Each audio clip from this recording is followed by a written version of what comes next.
Welcome to part 3 of our HIV testing and prevention webinar series, Prep for Women, Frequently Asked Questions.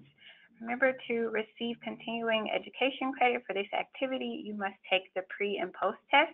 If you have not taken the pre and post test, you are viewing this webinar live.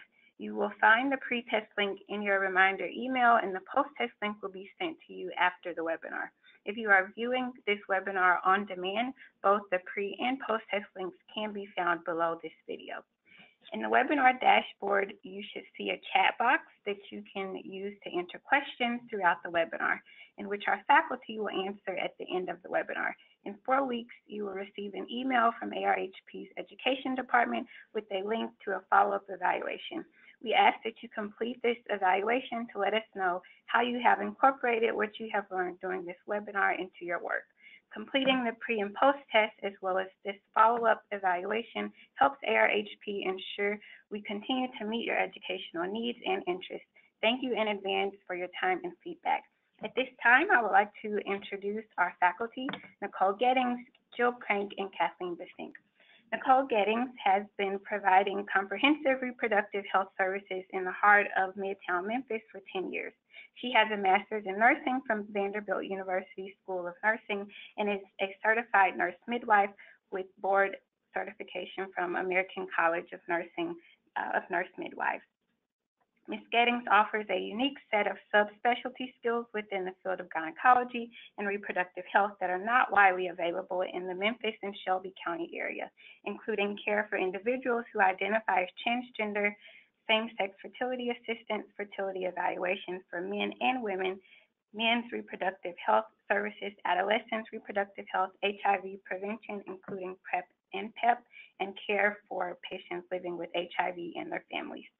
Jill Crank has been providing comprehensive primary care focusing on LGBTQ health and HIV treatment and prevention in Baltimore for almost 10 years.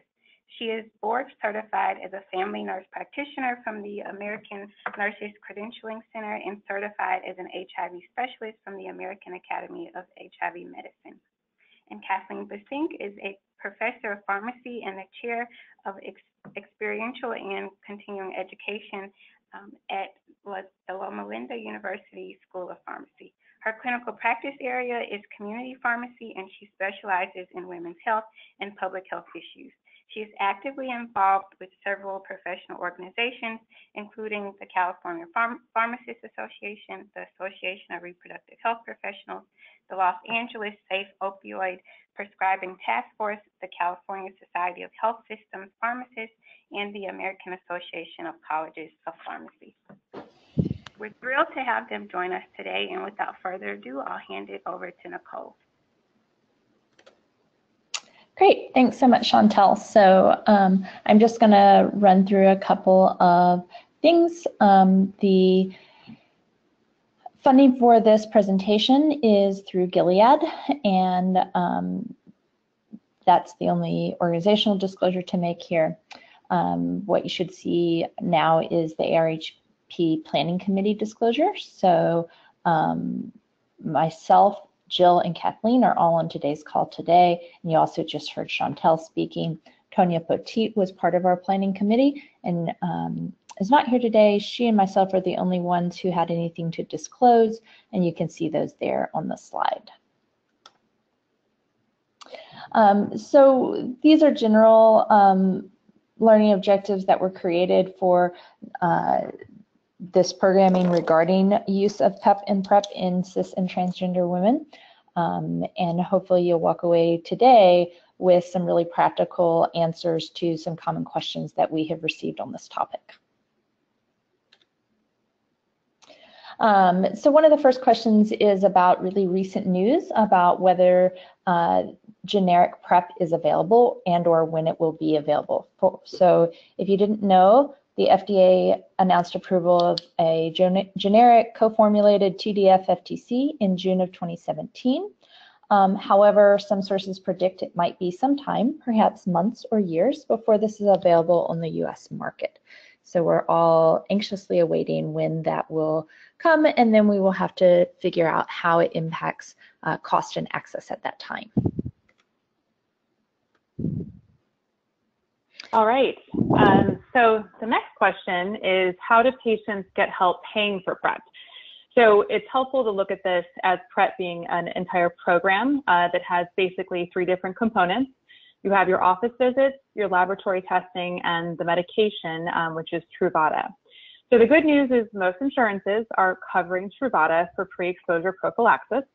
The bad news might be that the access and the price might depend on that person's prescription plan. So I've had several patients whose deductibles or copays were too big of a barrier for them to get this medication. But there are actually a few different ways to assist with this. I'm going to forward to the next slide to show you this Paying for PrEP pamphlet from Project Inform, which is a wonderful educational nonprofit. And you can see that it kind of splits into 2 categories, whether you have insurance or you don't have insurance. And so on the left-hand side, if you do have insurance, you can see there are 3 different ways to receive copay assistance or full payment for the medication. The one on the, in the middle, number 2, they're actually currently not accepting new applicants at this time. Their funding has run out. And so both at number 2 and 3 can fluctuate between availability. On the right, if you do not have insurance, there's a couple of different things you can do. You can seek care from a federally qualified health center that has sliding scale fees available. You can go to your local health department, which might have a PrEP clinic. If you and then also see if you can enroll in a marketplace insurance. If you do not have insurance, in the end of all that, you can enroll in the bottom right, which is the Gilead Medication Assistance Program. So in terms of, you can also, use your FSA or HSA, which may help lower pricing. And then there are a few states across the country who offer Truvada coverage through state-funded programs, such as the Lucky People in New York and Washington State. So I think that if you kind of put the nuts and bolts together and look up this pamphlet, it would help direct you to guide your patients to access. All right, so we're going back to the other question here.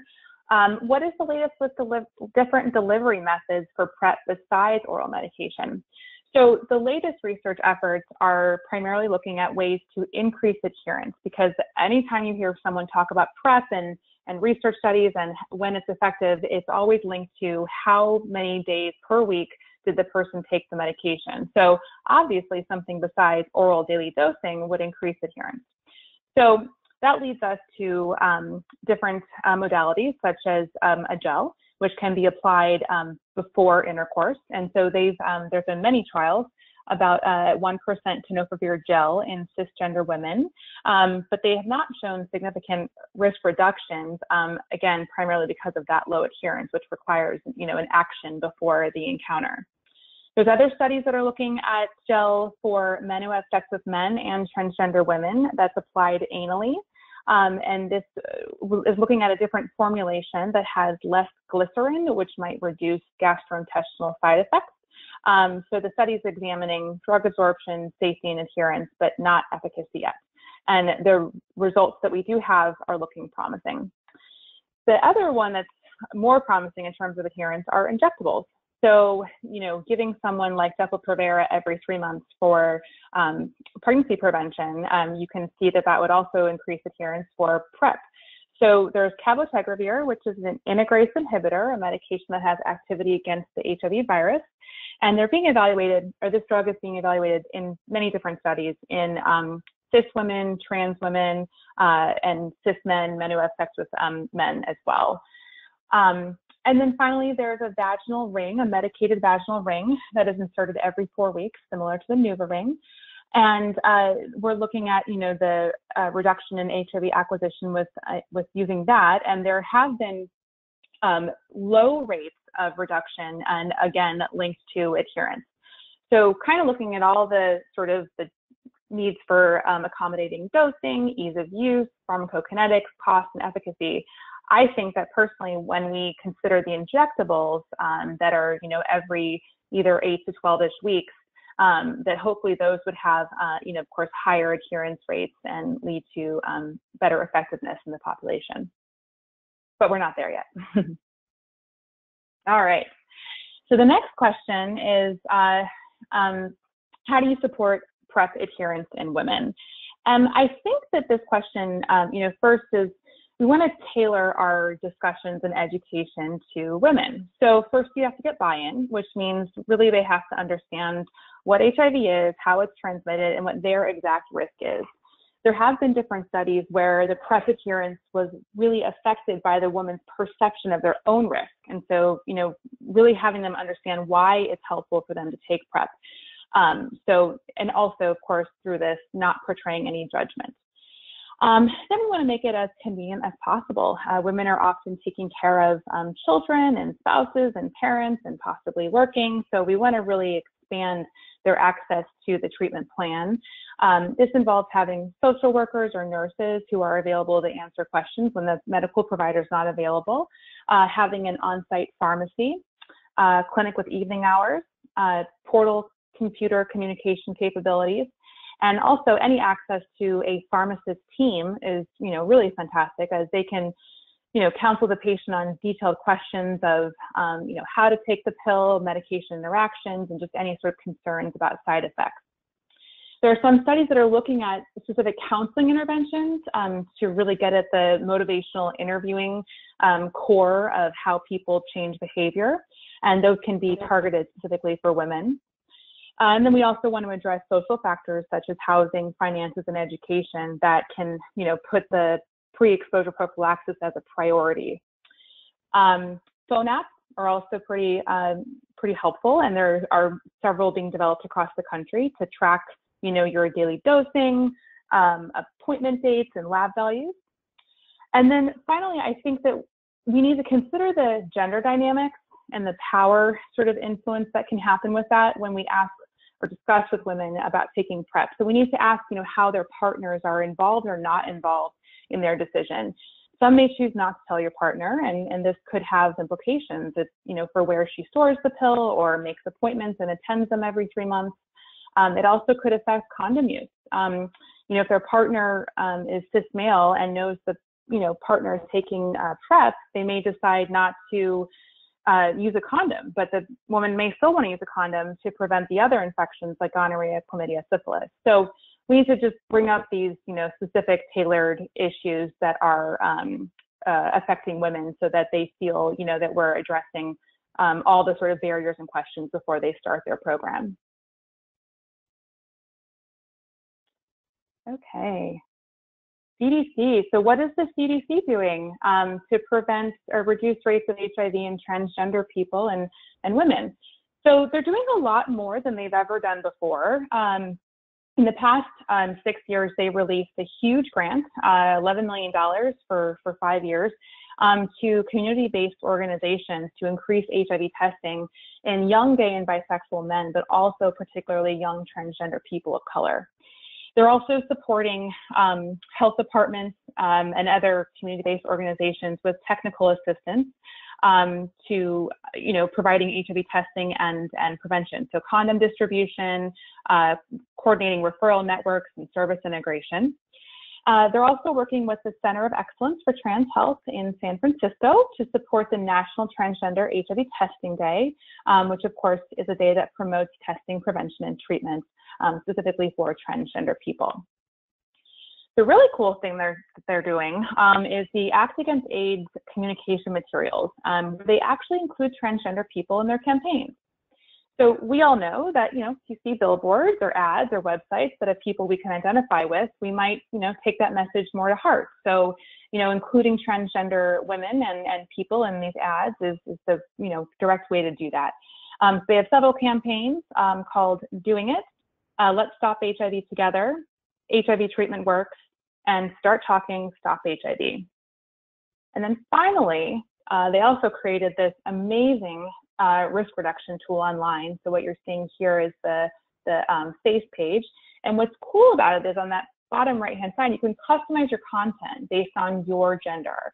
And once you click on that gender, it actually then takes you to more options, trans man, trans woman, and then actually asks you exactly who are you having sex with. And you can, detail not based on sexual orientation, but really just risk, which is based on who are you having sex with. So I think this is, brilliant, and I hope that we can really point our patients to come here for more customized education.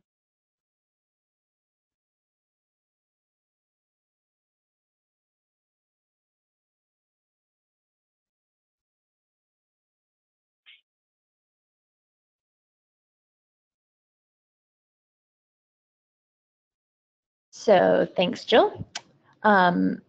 I will start off with the last question.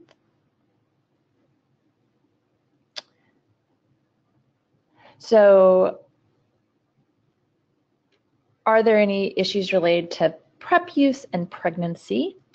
So in PrEP trials, some of which Jill referred to a few minutes ago, one is that most PrEP trials have at this point gone on for 1 to 4, some of them slightly longer than that as of today, but when the CDC published their guidelines for use of PrEP in 2014, 4 years was the maximum amount of time that a PrEP trial had gone on.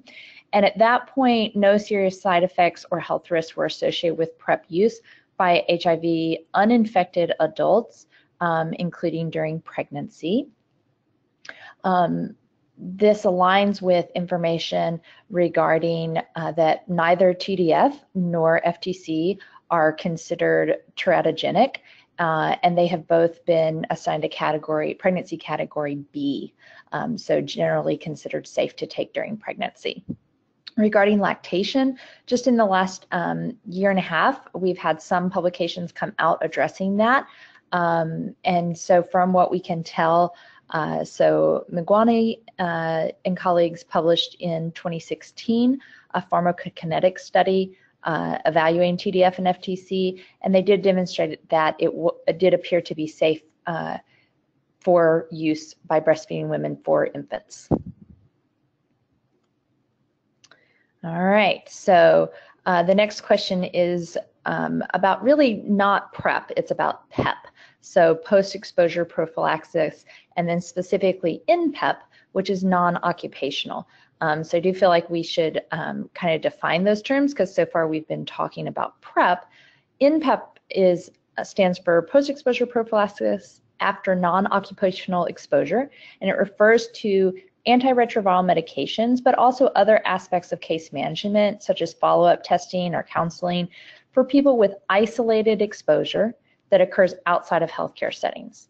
So this is usually going to result from exposure related to sexual behavior, illicit drug use, specifically injection drug use behavior, but it also includes prevention strategies related to maternal-infant transmission, which is probably for many healthcare providers the one we feel the most comfortable with. These guidelines, the INPEP guidelines, are considered different than occupational PEP. So OPEP, which refers to antiretroviral medications or other management for people who are healthcare providers or healthcare workers who are exposed in a healthcare setting, usually the result of an inadvertent puncture or needle stick injury that occurs for people working in healthcare industry. So who's a candidate? INPEP is recommended for a person who experiences that exposure to body fluids, specifically from a known HIV positive source, if the reported exposure, behavior, or activity represents a substantial risk for transmission. So I really wish this was a super simple, short explanation, but it requires a little bit of thought and definitely clinical decision making. And those clinical decisions should be based on timing, source, and the level of risk behavior. So I'm going to kind of touch briefly on those before I go on to the next question. So timing is really critical. This means that the individual being assessed has to get in to be seen, have a visit for assessment, including HIV testing, and get access to the medication, all within less than 72 hours from the time of exposure. After 72 hours, no guideline and no research supports that there's efficacy for providing someone this medication, and there's no rationale for starting it after 72 hours. Source is the other thing. So we absolutely recommend PEP when the source is known to be HIV positive. And we also want to know something about what body fluids. So when the HIV status is positive and the fluid is one that we associate with that substantial risk. So that could be vaginal or rectal secretions, breast milk, blood, or semen. What is considered negligible or non-transmissible is things like sweat or saliva or urine. And so if someone reports that was their route of exposure, then you may not counsel them to utilize PEP. Finally, the other thing is considering that risk of exposure is what act was involved. And this one is the one where I feel like clinicians really need to consider things like, are you in a situation where you feel that, or the client you're trying to help access PEP is going to feel free to kind of disclose. These are really sensitive questions to be asking people as far as exactly what went where and how, and they may want to downplay their risk, and so you just have to be sensitive to that and keep that in mind. So regarding how do you prescribe PEP, so it's always a combination of 3 medications. There are a couple of different regimens depending on your health status, whether you're an adult or a child or an adolescent, and then some other general health factors like your kidney status can all impact the choice of regimens. So those regimens, and I'm going to end this section with a slide that shows you the links to the CDC guidelines for INPEP, which were released in 2016. But these are all listed there in a very easy to use table. The medication is, the recommended medications are tenofovir with emtricitabine, which is your the same medication you use for PrEP, and then you add a third one, which is usually raltegravir or dolutegravir.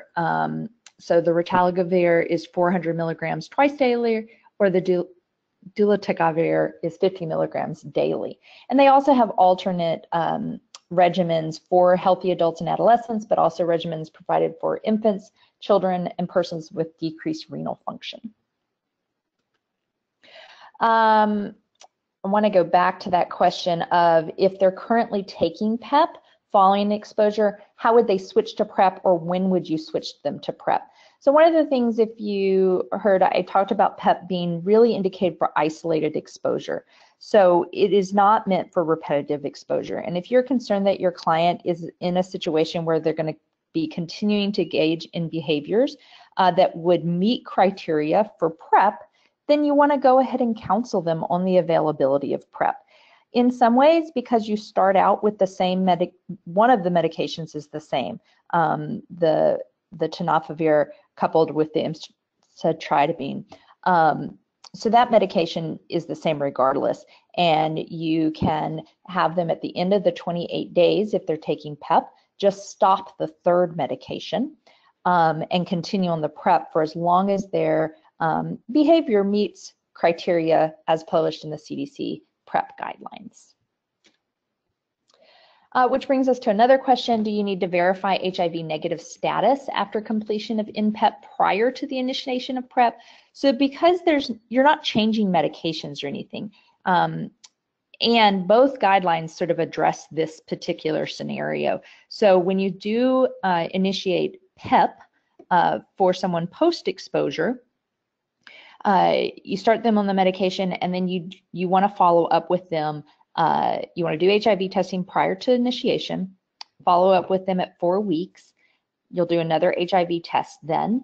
And then the PEP guidelines go on to have you do a repeat HIV screen at 3 and 6 months to rule out any potential HIV outside of the window period. If they're going to start on PrEP, you have them at that 4 weeks. You're going to do that HIV testing just like you do with the INPEP, and then they would continue on the PrEP, and you would follow the recommended HIV screening, which is every 3 months as long as they remain on PrEP. So there's not really a waiting time. They're already on the medication. And there's those guidelines in case you have not read them. So I have 2 resources here for you, the CDC PEP guidelines, which were released in 2016, And then CDC recommends, and I've used for a long time, the Clinician Consultation Center. So this is hosted by UCSF, and it's a wonderful resource. And so if you're unsure whether someone meets criteria for PEP, they actually have a provider hotline that you can call during normal business hours. It's not open sort of after hours at this time, but you can call and they can patch you in to talk to another provider that does manage this kind of care all the time. And you can go through your clinical presentation of your patient you're trying to make a decision on, and they'll walk through that with you. They'll remind you of what things you need to counsel and what tests you need to give. But then also, if you don't want to stop and make that phone call, they also have all of the guidelines collected in one place at this particular website, and they keep those up to date for both PrEP and PEP. With that, I'm going to hand it over to Kathleen. So thank you. I'm going to tackle a couple of questions related to the pharmacokinetics and drug interactions. The first question is, are there adherence issues in women related to the PK or pharmacokinetics? And in women, adherence may be a bigger concern due to pharmacokinetics, but adherence issues are important in both men and women, and actually all populations of persons taking PrEP. The reason that adherence may be most problematic in women has to do with tissue penetration of the active drugs, and the tissue levels of active drug in women in the reproductive tissues seem to take longer to get to the higher levels. The ability of the drug to reach those tissues seems to be a little bit more difficult, as well as the concentrations in the female genital tract are lower than the concentrations of the drug in the lower gastrointestinal tract. And because it may take longer for the drug to get into the genital tract, because the levels of drug may be lower in the genital tract, those can compound adherence issues in women. And it's very important for anyone talking to women to emphasize that regular daily adherence to the medication to the best of their ability is going to be most likely to be successful. An intermittent taking of the medication may lower the protection. So event-based dosing is not recommended. The second question is, are there any drug interactions between Truvada and feminizing hormones for trans women? And that's a very difficult question to answer. According to the CDC's recommendations looking at PrEP medication drug interactions, they report that there are no significant effects and no dosage adjustment necessary for oral contraceptives and female hormones. However, the drug interaction that is usually looked at in clinical studies is a drug interaction that may affect serum levels, and that's not necessarily going to correlate with drug interactions in the tissue level. At this point in time, there are no guidelines and no recommendations for making modifications to drug dosing in trans women for feminizing hormones. However, it is an area that is going to require future study.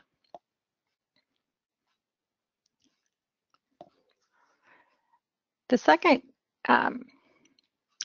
area to talk about is that there are two forms of tenofovir. There's TVF diphosphate, which is the form that's found in the serum, and oral tenofovir or TAF. And both products are actually on the market, but not for the indication of PrEP. both TDF and Taff are prodrugs. And what that means is that in order for the drugs to become effective, they require metabolism. And their site of action is in the cells. However, the initial activation of TDF is in the plasma. And when it's taken orally, TDF is metabolized to TFV, which is transported into the cell and phosphorylated to the active TFV compound. And Taff is also a prodrug, and it's metabolized to TFV intracellularly rather than in the plasma. And that allows for a higher intracellular concentration as compared to the plasma. And the good and bad of that is that if you could get the same level of penetration from both drugs, you might avoid some toxicity. However, it has not been found that Taff is able to penetrate to the same degree as TDF, and because the research that's available does not show that you can get adequate levels into the patient from taking Taff, it is not recommended that Taff be used for PrEP. So unfortunately at this time, TDF is the recommended product. The second point here is there's past research showing administration of Taff results in substantially lower levels of TFV in the mucosal tissues compared to that with TDF. And yes, that raises concern about the potential use of Taff in PrEP, and that's, as we discussed on the previous slide, the reason that we recommend TDF rather than Taff. What are the tissue level differences between men and women that contribute to the need for daily use of PrEP in women currently? As I mentioned a couple of slides earlier, the tissue penetration levels of PrEP into the female genital tract and the levels that are obtained are lower than the levels that are obtained in the lower abdominal tract and rectal tissues. It's thought that this lower level may make adherence more critical in women because of the potential for the drug level in the tissues either getting too low or taking too long to get to the tissues if the drug is not taken daily. So the currently available literature supports very strongly the need for daily use PrEP in women.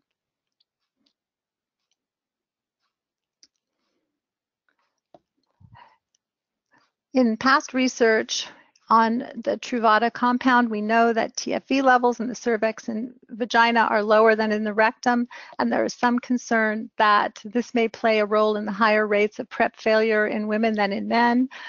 Current research shows, what does current research show with PrEP success in women?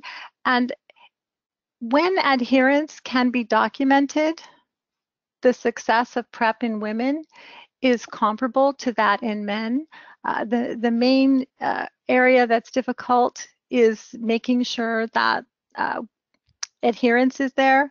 In the trials that did not show significant differences in protection for women, there were frequently very low or non-existent serum levels of TDF, and it's felt that that may be the major factor contributing to the lower success rates in some studies using PrEP in women.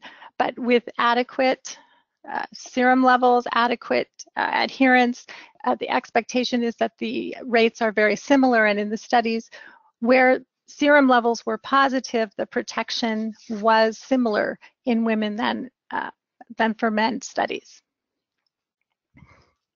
Couple of other questions. Can Truvada be prescribed to patients with osteopenia?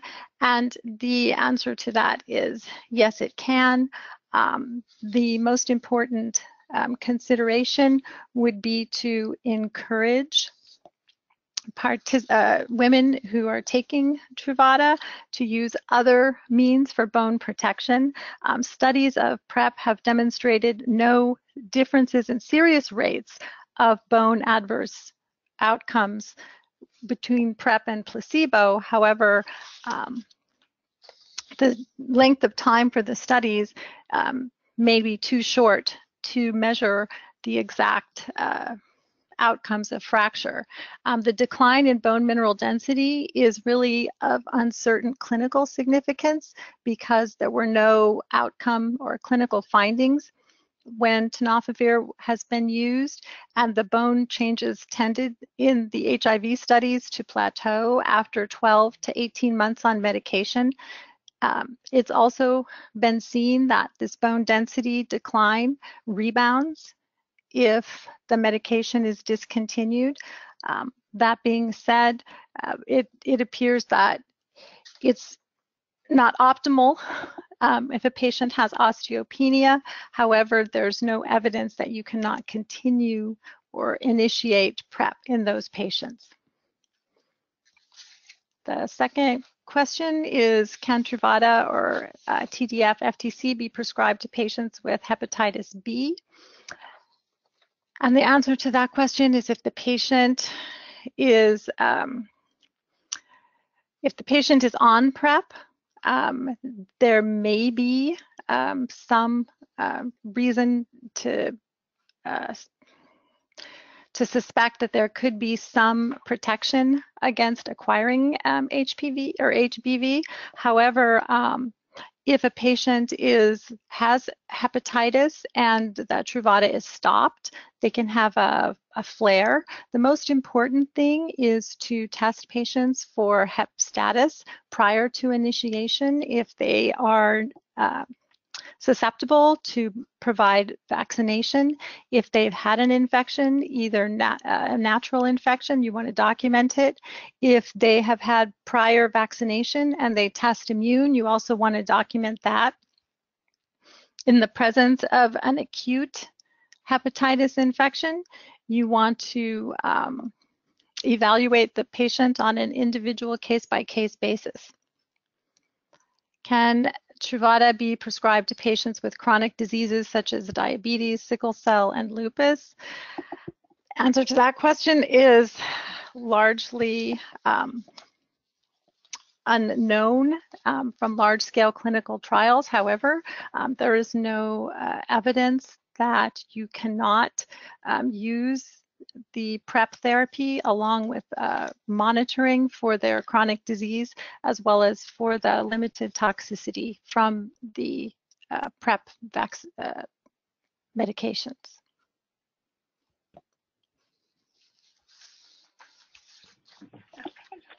Thank you, Nicole, Jill, and Kathleen for that excellent presentation.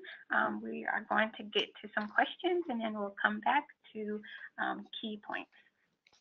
First question comes from Sandra. Some of my colleagues have been talking recently about PEP, which I understand is a medication that someone can take after a possible HIV exposure. Can you please explain what PEP is and how providers and patients can get access?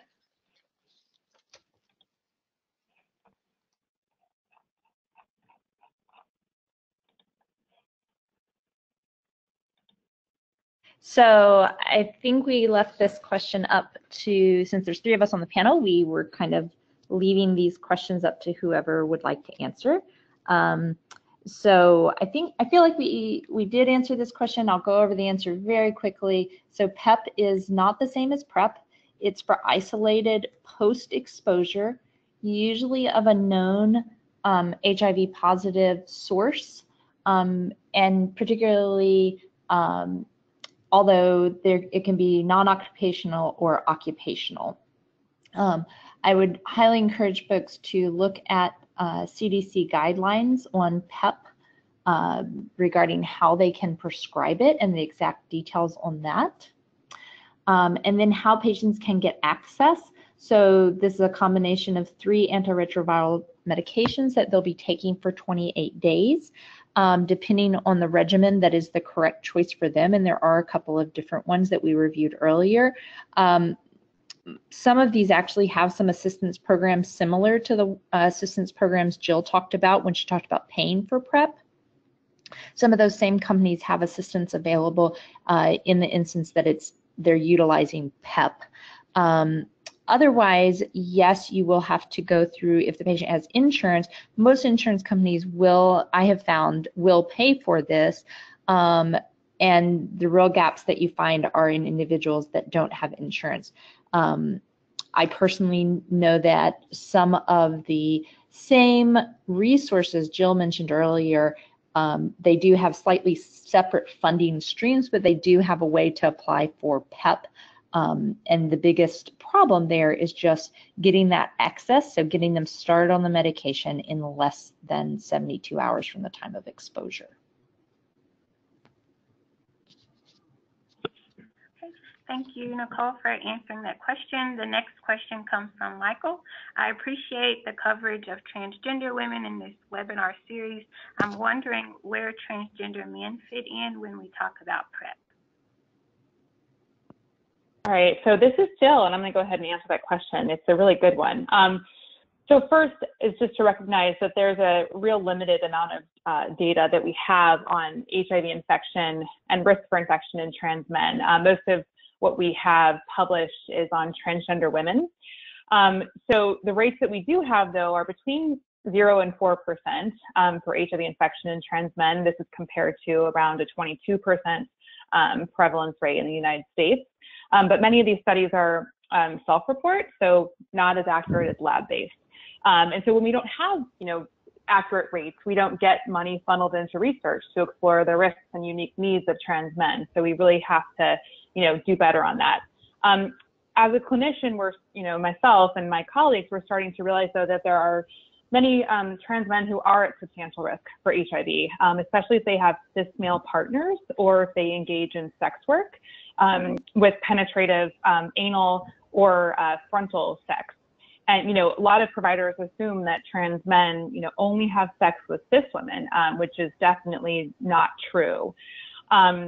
So when we think of trans men having intercourse with cis men, it can actually be part of a complication of gender dynamics. So early on in transition, trans men might be really desirous to validate their queer identity, and that may be as having intercourse with a cis man. That's more important than using condoms. So you may have sort of more riskier, adventurous behavior. Testosterone itself can increase sex drive, which can lead to more exposure, and also it can contribute to potential atrophy of the vaginal tissue, which could raise the risk for STIs or HIV. There's always, depression, substance use, and populations to consider, and how that impacts sexual behavior taking. And then I think that really what we need to do about it is, going back to sort of the beginning, is asking our trans men, who they're having sex with, and not assuming that they're only having sex with cis women. We need to, get more data that will eventually, funnel back into those research dollars. And then offer PrEP. I mean, I have a few patients who are trans men on PrEP, and they were just delighted to hear that I consider them and, taught them something new about how they can protect themselves. So we do talk a lot about transgender women, but we also do need to keep transgender men in the picture. Thank you, Jill, for answering that question. Would you like to cover the key points before we conclude today's webinar? Oh, sure. So, the key points for the whole three-part webinar series that we've discussed, if you've attended all three webinars, are to, remember that HIV screening is recommended for all adolescents and adults aged 13 to 65 at least once in their lifetime and more, depending on their risk. Based on the risk assessment that you do, cis and transgender women should be informed of what PrEP is and how it can prevent HIV in addition to other methods such as condoms or reduction in partners, etc. It has been shown to be effective in all adult populations, which includes heterosexual men and women, men who have sex with men, people who inject drugs, and also transgender women. And that over and over, we talk about adherence being the #1 issue that determines how effective PrEP is for everyone, but especially for cis and transgender women. And again, I just mentioned how transgender women are disproportionately affected by HIV with high prevalence rates, and there may be specific concerns from them about medication adherence and medication interactions that we need to address with the best knowledge that we have available, but also acknowledge that we do need to do a lot more research on medication interactions with feminizing hormones. And so, that's what the last bullet says. So we need to sort of increase our research to make evidence-based recommendations for both cis and transgender women who could benefit from PrEP. And then here are some resources and websites, including ones that Nicole talked about, the Clinician Consultation Center, and the Project Inform, which has lots of resources, and they can send you lots of free brochures and little cards that will make your clinical practice a lot easier. So thank you very much. Thanks again, Nicole, Jill, and Kathleen for joining us today. Before you exit this webinar, please note the following. Be sure to visit arhp.org to view the previous webinars in this series. All webinars will be available on-demand viewing in the near future on ARHP's website, including today's webinar and 2 previous webinars offered in partnership with AIDS Foundation Chicago. They were titled Assessing and Supporting Reproductive Healthcare Needs and Desires of People Living with HIV and Understanding and Integrating Advances in HIV Prevention. As a reminder, you will soon receive an email from ARHP Education's Department containing a link to the post-test survey. Your CME-RCE certificate will be generated at the end of the survey. Be sure to print out the certificate before closing the internet browser. If you have any questions, please email us at education@arhp.org.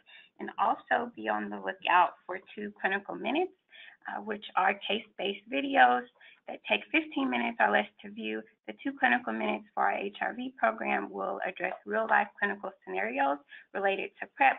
One will feature a cisgender woman and the other will feature a transgender woman.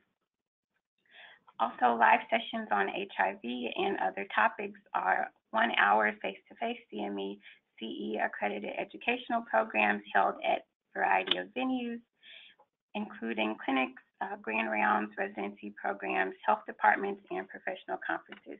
Please check our website frequently for an updated list of all live session topics, or contact us at education@arhp.org with questions about any of our educational offerings. Thank you for taking the time to view this webinar. We hope you will take part in other live and on-demand activities hosted by ARHP.